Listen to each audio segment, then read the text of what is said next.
Selamat datang di Minangkabau, sebuah ranah di bagian barat Sumatera, dibentengi gunung yang berdiri kokoh, serta deretan bukit barisan dengan hijaunya paparan sawah dan birunya pesisir lautan. Di dalamnya hiduplah berbagai suku yang bersatu dalam adat dan budaya yang bersandi syara bersandi kita pula yang menjadi penjaga warisan leluhurnya. Satu bangga mencagur, tak benar-benar terjemur basing, dan syukur dalam mana orang pamanun jangan sakit. Satu bangga mencagur, tak benar-benar terjemur basing, hati-hati orang di kampung buaya disangkut mati. Hati-hati orang di kampung buaya disangkut mati. Halo semuanya, aku Anissa Aulia Rahma dengan NIM 23106 11373 Lokal A. Pada kesempatan kali ini, aku dan kelompokku akan membahas tentang hukum waris suku Minangkabau. Tapi sebelum itu, yuk kita kenalan dengan teman-temanku dulu. Halo, perkenalkan nama saya Alita Sulistya Putri dengan NIM 23106 11371. Perkenalkan, nama saya Lia Agustina dengan NIM 2310611 Perkenalkan, nama saya Auranasya Madani Harahap dengan NIM 23106111394. Betul banget, kali ini kelompok kami akan membahas topik seputar hukum waris suku Minangkabau yang ada di wilayah Sumatera Barat. Kenapa kami memilih topik demikian? Karena suku Minangkabau sendiri memiliki keunikan di mana di dalam sistem pewarisannya menggunakan sistem matrilineal atau penarikan garis keturunan dari pihak ibu. Untuk selengkapnya akan dibahas lebih lanjut di dalam video ini ya. Jadi, yuk kita simak dengan saksama. Sebelumnya, apa sih hukum waris adat itu? Jadi, hukum waris adat merupakan hukum waris yang bersumber dari kebiasaan dan tradisi adat setempat. Aturan yang diwariskan secara turun-temurun dan dipatuhi oleh masyarakat adat. Hukum waris adat berbeda di setiap daerah tergantung pada kebiasaan dan tradisi setempat. Aturan dan ketentuan mengenai pewarisan harta benda dan hak lainnya yang diwariskan kepada ahli waris berdasarkan adat istiadat yang berlaku di suatu daerah tertentu.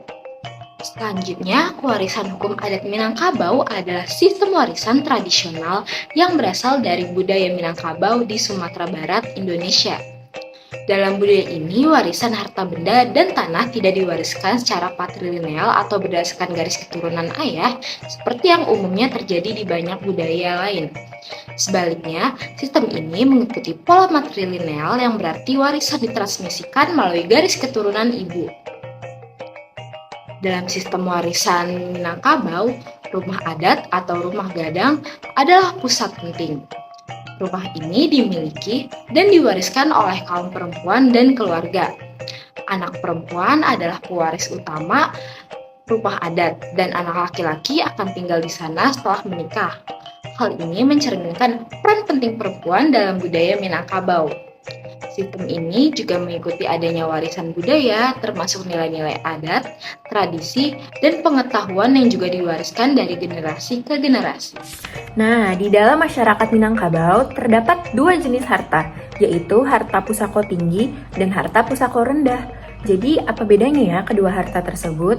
Harta pusako tinggi adalah harta yang diturunkan dari leluhurnya atau nenek moyangnya kepada ahli waris, di mana harta pusako tinggi tersebut tidak boleh dibagi secara habis kepada masing-masing ahli warisnya. Tetapi, harta pusako tinggi tersebut boleh dipakai, diusahakan, dan dinikmati hasilnya.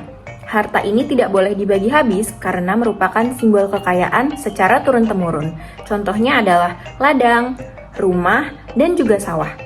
Sedangkan harta pusako rendah adalah harta yang dapat dibagi-bagikan secara habis untuk dimiliki masing-masing ahli waris, seperti income atau pemasukan keluarga.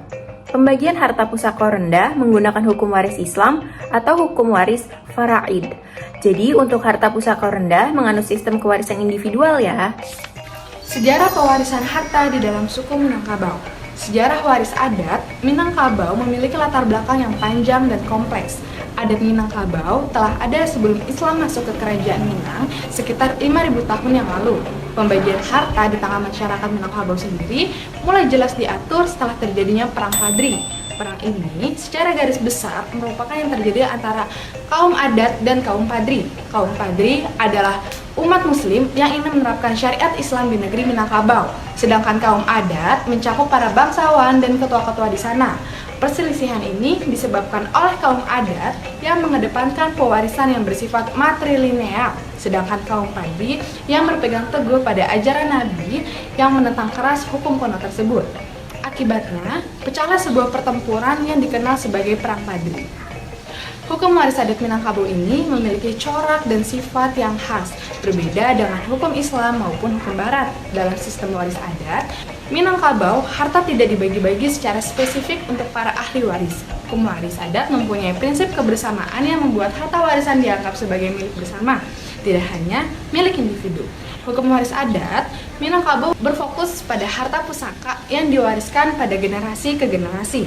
Harta pusaka diwarisi dari nenek atau ibunya untuk mengurus atau menggunakan harta tersebut, tetapi tidak boleh dijual atau dihibahkan kecuali atas persetujuan semua keluarga dalam marga tersebut. Nah, selanjutnya aku akan menjelaskan tentang proses pewarisan dalam adat Minangkabau. Dalam penjelasan ini, aku akan menjelaskan beberapa poin. Di antaranya adalah tokoh-tokoh yang menonjol dalam proses pewarisan dalam adat Minangkabau, ketentuan hukum adat Minangkabau tentang sako, suku, dan pusako, akibat dari ketentuan hukum tersebut dalam segi pewarisan, dan pola kewarisan dalam adat Minangkabau. Tokoh-tokoh yang menonjol dalam proses pewarisan dalam adat Minangkabau. Terdapat 3 tokoh utama, yaitu Nini, Mama, dan Kemanakan. Pertama, ada Nini. Nini adalah nenek moyang dari keturunan ibu. Selanjutnya ada Mama. Mama adalah saudara laki-laki dari ibu. Secara luas, Mama memiliki beberapa tingkatan, yaitu Mama kandung, Mama rumah, Mama kepala kaum, dan Mama suku. Setelah Mama, ada Kemanakan. Kemanakan adalah anak dari saudara perempuan Mama. Jadi, Mama adalah paman dari Kemanakan. Selanjutnya, ada ketentuan hukum adat Minangkabau tentang sako, suku, dan pusako. Sako adalah suatu gelar yang diwariskan dari Mama kepada Kemanakan setelah Mama meninggal dunia. Sako merupakan sesuatu yang abstrak atau simbol adat yang melekat pada diri setiap orang Minang, dan setiap suku pasti memiliki sako tersendiri. Lalu ada suku. Suku adalah identitas mengenai golongan dari mana seseorang berasal. Dalam adat Minang ada beberapa suku, contohnya ada suku Caniago, suku Tanjung, dan lain-lain. Terakhir ada pusako. Pusako adalah benda berwujud yang diwariskan seperti tanah, rumah gadang, dan lain-lain. Ini merupakan harta yang memiliki bentuk fisik dan dapat dilihat serta disentuh. Pusako terbagi menjadi 2, yaitu harta pusako rendah dan harta pusako tinggi. Ketentuan hukum tersebut tentunya memiliki akibat terhadap segi kewarisan. Pertama, apabila seorang perempuan meninggal dunia tanpa memiliki anak, akibatnya maka ahli waris adalah ibunya, bukan bapaknya. Hal ini karena ibu tersebut satu suku dan satu sako dengan perempuan yang meninggal, dan jika di kemudian hari ibunya meninggal, maka ahli warisnya adalah saudara yang berasal dari satu ibu.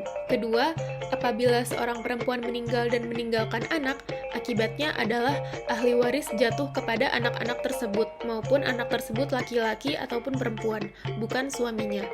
Hal ini dikarenakan karena anak tersebut satu sako dengan ibu mereka. Terakhir, bila yang meninggal adalah seorang anak laki-laki, akibatnya ahli waris jatuh kepada kemanakannya, bukan kepada anak kandung dari laki-laki tersebut. Hal ini karena anak kandung tidak satu suku dengan laki-laki tersebut, mengingat dalam adat Minang, garis keturunan ditarik dari ibu. Selanjutnya, pola kewarisan dalam adat Minangkabau.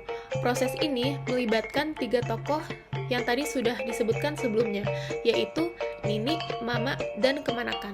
Nini sebagai tokoh tertinggi dalam hierarki pewarisan memiliki prioritas tertinggi dalam mendapatkan dan mengelola warisan.